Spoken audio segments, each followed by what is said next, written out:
Bitcoin या किसी भी क्रिप्टो करेंसी पे कोई भी टैक्स नहीं लगता। कोई गवर्नमेंट को इसे रेगुलेट करना चाहिए और एज अ कमोडिटी ट्रीट कर लो, करेंसी ट्रीट मत करो। गवर्नमेंट को क्या डर है कि उसका फिएट करेंसी का value value in the sense कि लोग उसकी फिएट करेंसी को आउटडेटेड बोलने लगे। जस्ट इमेजिन, आप 7 8 10 लाख रुपए की चीज ट्रेड कर रहे हो, उस पे आपको कमोडिटी टैक्स मिल रहा है।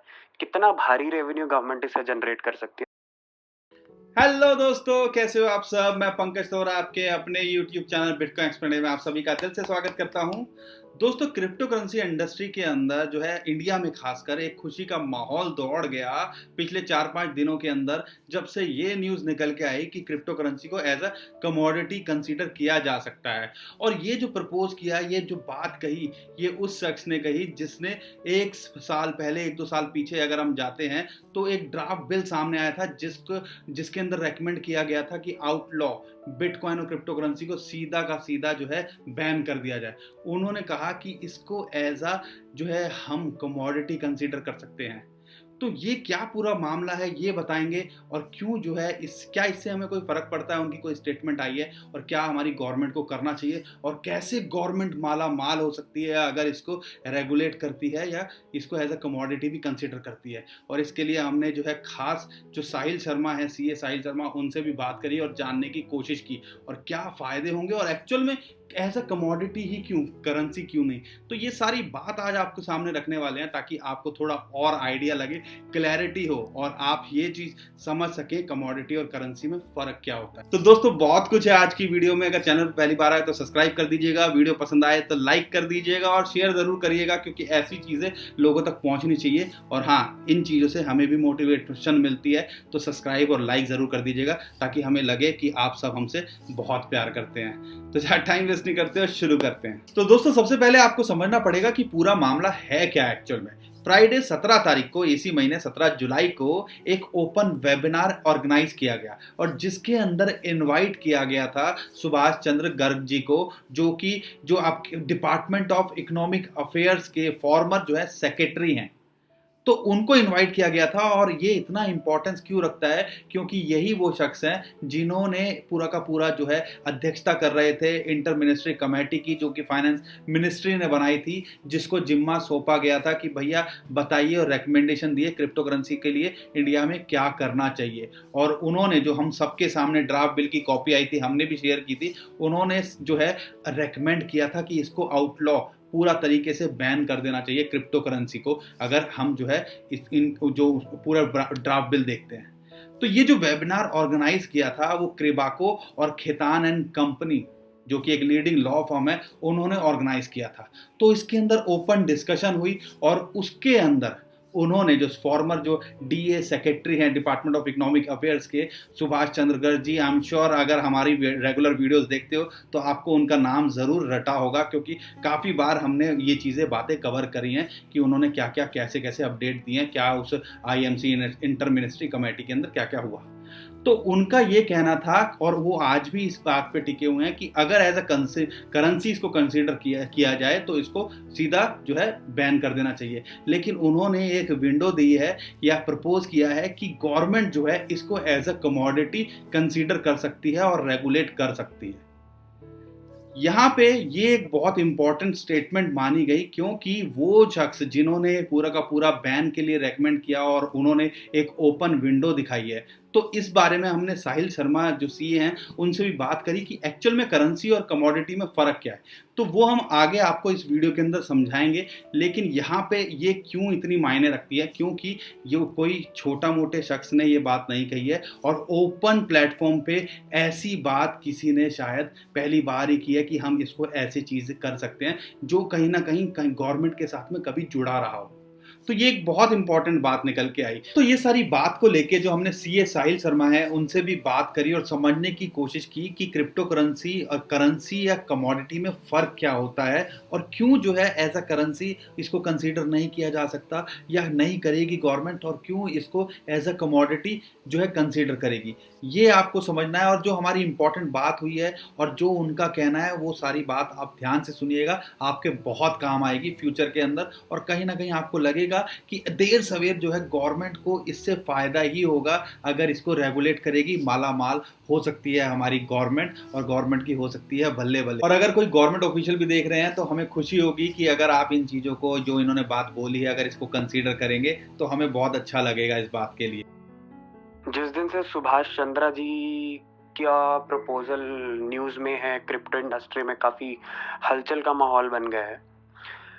हुआ क्या कि एज ऑफ टुडे बिटकॉइन या किसी भी क्रिप्टो करेंसी पे कोई भी टैक्स नहीं लगता। कोई कॉमोडिटी टैक्स, कोई जीएसटी, कोई गुड्स एंड सर्विसेज और तरीके का टैक्स, या किसी भी तरीके का कोई भी टैक्स, सीएसटी, वैट, किसी भी टैक्स रेजिम में नहीं आता। वाई? क्योंकि ये रेगुलेटेड नहीं है एज ऑफ डेट। इसका सबसे बड़ा नुकसान गवर्नमेंट को होता है। अब प्रपोजल रखा जा रहा है कि इसको अगर कॉमोडिटी ट्रीट किया जाए तो डेफिनेट सी बात है इस पे कॉमोडिटी टैक्स लगेगा, जैसे कि हमारी आज जनरल दूसरी कॉमोडिटी ट्रीट करने पे लगता है, like crude, like silver, like gold, like any other commodity as being traded on the exchanges as on date. तो गवर्नमेंट को इस बात को बहुत ध्यान से सोचना चाहिए। इसे ध्यान में रखते हुए गवर्नमेंट को इसे रेगुलेट करना चाहिए और एज अ कॉमोडिटी ट्रीट कर लो। करेंसी ट्रीट मत करो, करेंसी का औहदा नहीं देना चाहते मत दीजिए, लेकिन अगर इसको आपने कॉमोडिटी का रूप दे दिया, रेगुलेट कर दिया, तो डेफिनेट सी बात है बहुत बड़ी मार्केट है। और जस्ट इमेजिन आप 7, 8, 10 लाख रुपए की चीज ट्रेड कर रहे हो, उस पे आपको कॉमोडिटी टैक्स मिल रहा है, कितना भारी रेवेन्यू गवर्नमेंट इससे जनरेट कर सकती है। तो उनको इस बारे में सोचने की जरूरत है। देखो, अगर मैं एग्जिस्टिंग किसी और जनरल कॉमोडिटी की बात करूं तो उन पे जीएसटी लगता है, right, goods and services tax. But क्योंकि जो भी कॉमोडिटी एक्सचेंज पे ट्रेड होती है, लाइक ये भी एक्सचेंज ट्रेडेड कॉमोडिटी बनने वाली है और जो कि है भी, तो इस पे कॉमोडिटी ट्रांजैक्शन टैक्स लगेगा, सीटीटी जिसको हम बोलते हैं, कॉमोडिटी ट्रांजैक्शन टैक्स, जो कि एक्सचेंज और सेबी के रूल्स के हिसाब से हमारे प्रॉफिट मार्जिन पे लगता है। जैसे कि हम लोग ट्रेड करके लेते हैं और हमारा जनरल इक्विटी सेगमेंट पे लगता है, म्यूचुअल फंड पे हमारा दूसरा एसटीटी लगता है, तो इस पे सीटीटी लगेगा, that is commodity transaction tax, हमारे प्रॉफिट मार्जिन पे जो भी एक्सचेंजेस होती है, जो भी सेबी के रूल्स के हिसाब से लगता है, और जो भी उनकी आपस में डिस्काउंटेड वैल्यू होती है कि हम लोग इतना इतने पे लगाने वाले हैं, वो अलग अलग रूल्स रहते हैं सबके अपने। अभी बिटकॉइन या किसी भी क्रिप्टो करेंसी पे कोई भी ऐसा टैक्स नहीं लगा हुआ, पर लेट्स सपोज आपने अपने एक्सचेंज अकाउंट से ट्रेड करते हो, ठीक है, आप अपने बैंक में पैसा विड्रॉ करते हो, तो प्रॉफिट मार्जिन पे आप डिस्क्रिशनरी, उस पे डिस्क्रिशनरी क्या, आपको लॉफुली, लीगली और एथिकली आपको टैक्स देना बनता है अपने प्रॉफिट मार्जिन पे। वो शॉर्ट टर्म या लॉन्ग टर्म कैपिटल गेन या बिजनेस प्रॉफिट, जो भी आपका डिपेंड करता है कि आपका ट्रेड करने का क्या नजरिया रखते हो आप लोग, राइट, तो उसके हिसाब से उस पर टैक्स दिया जाता है। तो अभी के डेट में इनकम टैक्सेस एग्जिस्ट करते हैं जो कि आपको देना चाहिए अगर आप वाया बैंक ट्रेड करते हैं। तो अभी तो यही टैक्स है, बाकी और तो मैंने बोला कॉमोडिटी अगर ट्रीट करते हैं सीटीटी आ जाएगा आने वाले टाइम में। बाकी गवर्नमेंट और किसी तरीके से रेगुलेट करेगी, जीएसटी का भी देख लेंगे, बट वो बहुत दूर की बात है अभी के लिए। अगर गवर्नमेंट एक्सचेकर को बहुत सारा पैसा चाहिए ना in the form of tax revenue, तो बहुत सीधी सी बात है, इतनी अनएक्सप्लोर्ड इंडस्ट्री है, लेकिन जितनी भी छोटी है बहुत मास वॉल्यूम है और बहुत ही ह्यूज मार्जिन है यहाँ पे। तो यहाँ पे अगर टैक्स लगा दिया तो इतना अच्छा एडवांटेज है गवर्नमेंट के पास कि उनका जो इनडायरेक्ट टैक्सेस का, रादर डायरेक्ट टैक्सेस का भी, इनकम टैक्सेस में भी अगर इसको रेगुलेट कर दिया जाए तो इतना स्कोप है, इतना वाइडर एरिया है ये। हाँ, मान लिया भारत में भी 5 मिलियन लोग ही इससे बहुत एक्टिवली ट्रेड करते हैं, उसमें से आधे लोग ऑफलाइन ट्रेड करते हैं, कुछ कैश में करते हैं, कुछ कैसे करते हैं, बट ऑनलाइन भी दुनिया करती है और बहुत मास वॉल्यूम में ट्रेड करती है। तो जो उनका प्रॉफिट मार्जिन है उनको पहले अपने टैक्स रेजिम में लेके आओ, उनको अपने टैक्स ब्रैकेट में लाओ, उनका कैनवस धीरे धीरे बढ़ता चला जाएगा।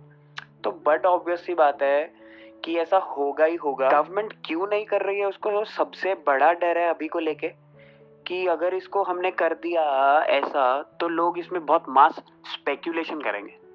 मास स्पेक्यूलेशन करने से क्या डर रहता है? देखो, गवर्नमेंट को दो डर है। अगर मास स्पेक्यूलेशन बहुत बड़ा चलता है तो अभी क्योंकि अनरेगुलेटेड है, कोई ऐसा सेबी की तरह अपर सर्किट लोअर सर्किट नहीं लगाने का कोई सिस्टम अभी बाकी है, तो क्या लोगों को ह्यूज लॉसेस हो सकते हैं। मतलब जैसे प्रॉफिट्स अनलिमिटेड हो सकते हैं, तो लॉसेस भी बहुत भारी लॉसेस हो सकते हैं।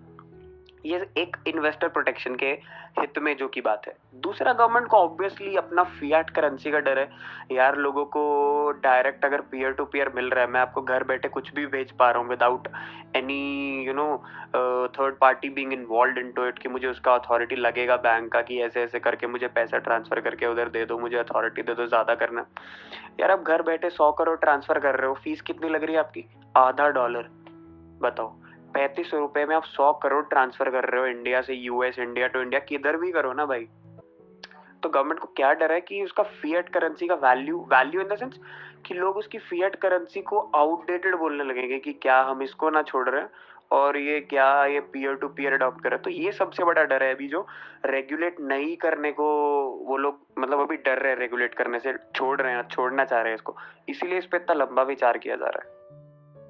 तो आई होप दोस्तों आपको जो सीए साहिल शर्मा जी हैं उनकी बात भी समझ में आ गई होगी और क्या क्या मायने रखता है और क्यों इसको कमोडिटी ट्रीट किया जा सकता है और क्या गवर्नमेंट के लिए फ़ायदे हो सकते हैं इस चीज़ से। और जो सुभाष चंद्र गर्ग जी ने बोला है उनकी अगर मैं बात करता हूं और उनकी स्टेटमेंट शायद इतनी मैटर ना करे आज की डेट में, क्योंकि वो फॉर्मर, उन्होंने जो ड्राफ्ट बिल बनाना था वो बना दिया है और अब शायद उसके अंदर वो कुछ ज़्यादा चेंजेस नहीं कर सकते। लेकिन ऐसे ओपन डिस्कशन होंगे जो कि गवर्नमेंट से कभी जुड़े रहे हैं या गवर्नमेंट से शायद वो अपनी बात रख सकते हैं, तो इससे क्रिप्टो करेंसी की कम्युनिटी को इंडिया में रेगुलेट कराने के लिए आई एम श्योर कुछ ना कुछ ज़रूर फ़ायदा होगा। और आई एम श्योर गवर्नमेंट भी जो है इन चीज़ों को कंसीडर करती होगी और कहीं ना कहीं देर जो है शायद इसीलिए लगाई जा रही है कि इस पे सोचा जा रहा है, क्योंकि ग्लोबल मार्केट की बात करें तो हर कोई जो है इसको ओपनली जो है ओपन माइंड से देख रहे हैं, एडॉप्शन के लिए किया जाए ना किया जाए। और जितनी भी डेवलप कंट्रीज़ हैं वो इसको जो है कहीं ना कहीं एडॉप्ट करने की कोशिश कर रही हैं। तो शायद इंडिया ये अपॉर्चुनिटी मिस करना नहीं चाहेगा। और आपको जैसा कि पता है कि जो हमारी जनसंख्या है सेकंड लार्जेस्ट है और शेयर मार्केट, स्टॉक मार्केट के अंदर भी इतना पैसा लगता है। अगर क्रिप्टो करेंसी के अंदर उसका कुछ पोर्शन लगने लगा तो रेवेन्यू का कितना सोर्स बन सकता है हमारी सरकार के लिए, और जिसकी आज हम सबको भी ज़रूरत है और हमारी गवर्नमेंट को भी ज़रूरत है। तो आई एम श्योर कि गवर्नमेंट भी इस चीज़ के लिए ध्यान देगी। तो दोस्तों आज के लिए इतना ही। आई होप आपको वीडियो पसंद आई होगी। वीडियो पसंद आई है तो लाइक कर दीजिएगा, शेयर कर दीजिएगा, चैनल पर पहली बार आए तो सब्सक्राइब करके जरूर जाइएगा। तो अभी के लिए मैं विदा लेता हूँ। खुश रहिए, मुस्कुराते रहिए, कमाते रहिए। आपका दोस्त पंकज। थैंक यू, नमस्कार, धन्यवाद, जय हिंद।